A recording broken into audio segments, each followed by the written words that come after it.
बालेन्द्र शाह संसदीय सत्ता होइन, राजनीतिक प्रयोगको केन्द्रमा। बालेन्द्र शाह यतिखेर नेपालको संसदीय निर्वाचन राजनीतिमा हटकेक बनेका छन् भन्ने चर्चा व्यापक छ।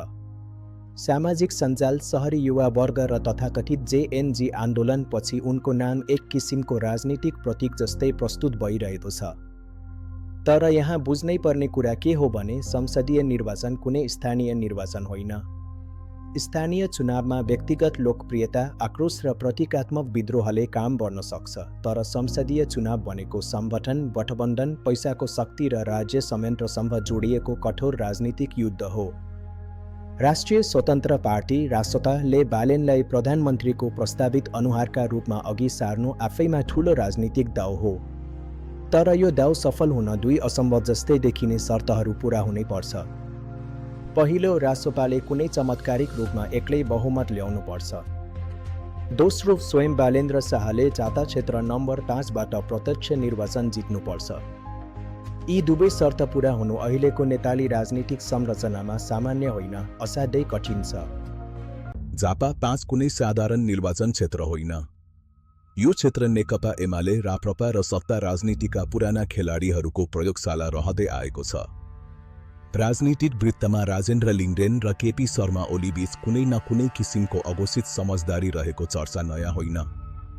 राप्रपा स्वयं झापा क्षेत्रमा आफ्नो प्रभाव क्षेत्र गुमाउन चाहदैन, रासपा जस्तो नयाँ शक्तिलाई त झनै होइन।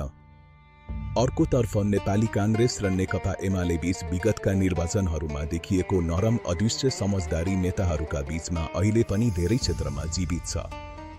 रासपा बलियो देखिने वा प्रतिस्पर्धी हुने क्षेत्रहरूमा एमाले, काङ्ग्रेस, राप्रपा बीच अघोषित गठबन्धन बन्ने सम्भावना अत्यन्त प्रबल छ।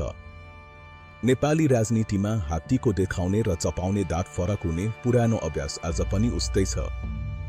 यस्तो अवस्थामा बालेनको लोकप्रियता जति बढेको देखिए पनि उनलाई कतैबाट परिचालित पात्र बनेर आरोप लगाउने आवाज पनि सँगसँगै बढिरहेको छ। जेएनजी आन्दोलनपछि उनलाई लिएर विदेशी एजेन्डा, अदृश्य शक्ति र चरमपन्थी भाषामा लुसिफर सम्म भन्नेहरू नदेखिएका होइनन्। यस्तो राजनीतिक वातावरणमा जाता 5बाट जित्नु भनेको फलामको चिउरा चपाउनु सरह हुन्छ। अझ गम्भीर कुरा के छ भने परम्परागत राजनीतिक दलहरू रासपाको टाउको उठ्नै नदिने रणनीतिमा छन्। उनीहरूका लागि रासपा केवल अर्को दल होइन, सत्ताको संरचना भत्काउन सक्ने खतरा हो। त्यसैले आम निर्वाचनमा रासपामाथि प्रशासनिक, कानुनी, प्रचारात्मक र राजनीतिक सबै किसिमका प्रपञ्च रचिने सम्भावना प्रष्ट देखिन्छ।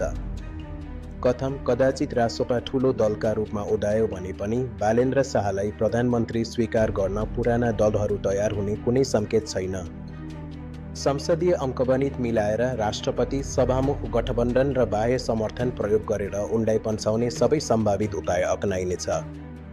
यही सन्दर्भमा कतिपय विश्लेषकहरूले फिजीका पूर्व प्रधानमन्त्री महेन्द्र चौधरीको उदाहरण स्मरण गरिरहेका छन्, जहाँ जनमत प्राप्त गरे पनि सत्ता राजनीतिले अन्ततः उनलाई टिक्न दिएन।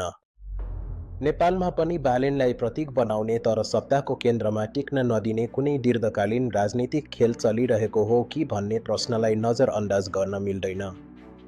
अर्को कठोर यथार्थ के हो भने रासपाको मुख्य समर्थक मानिने युवा जमातको ठूलो हिस्सा विदेशमा छ। मतदानबाट वञ्चित यही समूह सामाजिक सञ्जालमा अत्यन्त सक्रिय भए पनि भोट बक्समा उपस्थित नहुँदा त्यसको प्रभाव सीमित हुन्छ। त्यसैले रासपाले प्रचण्ड बहुमत ल्याउँछ भन्नेमा अहिले विश्वास गर्ने ठोस आधार देखिँदैन। निष्कर्ष स्पष्ट छ। बालेन्द्र शाहको प्रधानमन्त्री बन्ने चाहना अहिलेको अवस्थामा राजनीतिक यथार्थभन्दा बढी मृगतृष्णा जस्तो देखिन्छ।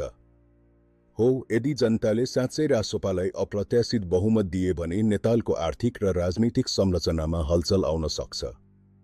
तर वर्तमान संरचना, शक्ति सन्तुलन र परम्परागत दलहरूको रणनीति हेर्दा त्यो सम्भावनाभन्दा बाधा धेरै छन्।